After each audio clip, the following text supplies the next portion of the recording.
څه د پښتونخوا ملي پارټۍ خبره وکړو نو له 93 دا په 2 ډسمبر 1993 کې چې برخان شهید کوم د بمونو حمله شوې وه په هغې له هغې حملې خان شهید په شهادت رسېدلی و بیا د عثمان خان کاکړ د شهادت پورې دا یو سلسله را روانه ده او د عثمان خان شهادت د غمیز چې کوم دی په دې وطن کې یو نوی شکل یو نوی غمیزه چې کومه ده دا یې رامخته کړه په دې کې د عثمان خان کاکړ په شهادت باندې ټول سیاسي ګوندونه که هغه پښتون قومي ګوندونه دي که نور دي هغه ټول په دې سره متفق شوه او په دې اوس وپوهېدل چې دلته موږ څوک سیاست ته نه پرېږدي دلته په سیاست کې د چا لاس دی دلته سیاست څوک په مخ په وړاندې نه وړي دلته جمهوري ګروپونو ته څوک په مخکې خاندي موږ ټول په دې باندې متفق شو نو چې متفق یو نو پکار ده چې دا لاسونه سره ورکړو او دې بریا ته دا ناورین ته د پای کې موږ هم داسې ښکاری شو چې موږ په داسې خلکو چې موږ پر اتفاق کړو نو په دې ځای باندې سره راټول شو او خپل مخ و وړاندې شوي یو پلان جوړ کړو د پښتونخوا ملي عوامي پارټۍ سیاسي چې کوم پوزیشن دی یا د پښتونخوا ملي عوامي پارټۍ د سیاست چې کومه بیانیه ده دا یې هر وخت پښتونخوا ملي عوامي پارټۍ ملګرو مشرانو په ډېرې لویې قربانۍ په نتیجه کې دا ساتلې ده که د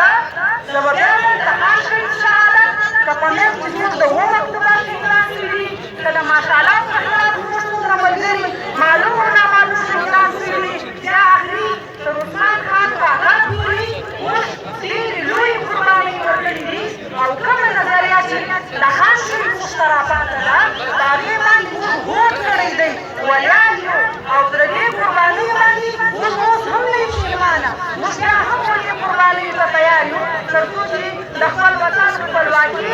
او سیالي ونه ګټو ملګرو مجلسونه مشر محمود خان اسدزی ناست دی نور پارټۍ مشران ناست دي مجلسونه به په وار نه دي خو زه دلته دا زموږ د سیمې چې کوم سیاسي حالات دي هغه ورځ په بلې بدله شي دلته بیا مختلف خلک راغلي دي مختلف مسلمانې ډلې راغلي دي د پښتونخوا وطن هر مورچه یې رانیولې ده په پښتونخوا وطن د هر مشرف چې نسي دي په مختلفو نومونو راغلي دي تېره ورځ په شمالي وزیرستان کې چې زموږ کوم 4 ځوانان په ټارګټ کیلینګ باندې وژل شوي دي دا رنګه د پښتونخوا وطن په هر کونج کې هره ورځ یوه پېښه کوي دا سیاسي حالاتو ته پکار دی چې موږ خپل یو کلتوري زموږ کوم د کلتور یو منظمه مبارزه ده هغه پکار دی چې وکړو مشره پکار دی چې پښتني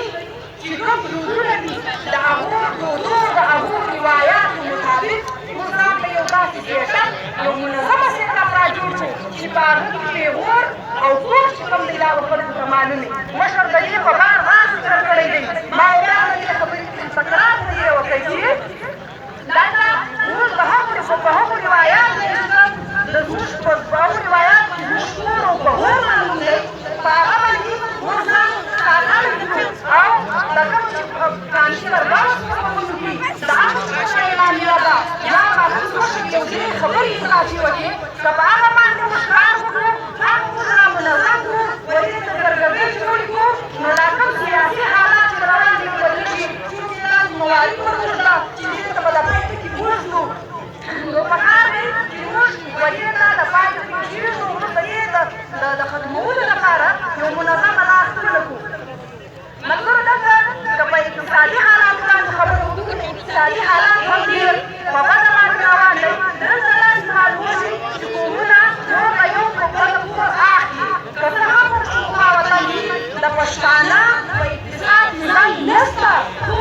یوه خبره دا مخصوص ته ټولو خبر یو چې زموږ جغرافیایي شتمنۍ لرو د دغو جغرافیایي شتمنیو د ساتنې لپاره به موږ یو منظمه پلان او خپل لاسونه ورسره ورکوو چې دا خپلې وطني شتمنۍ چې کومې دي دا راوڅکوو دلته د روانو جګړو چې کومې دانې نوي جنګونه چې کوم روان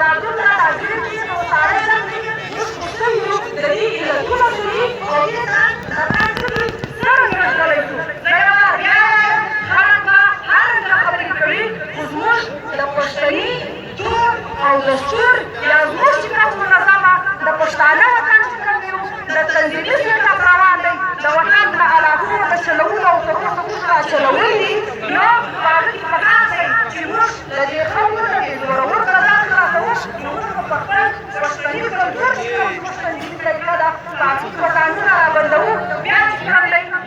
دې ناورین چې کوم دی موږ د پای ټکی زدلی شو ډېره مننه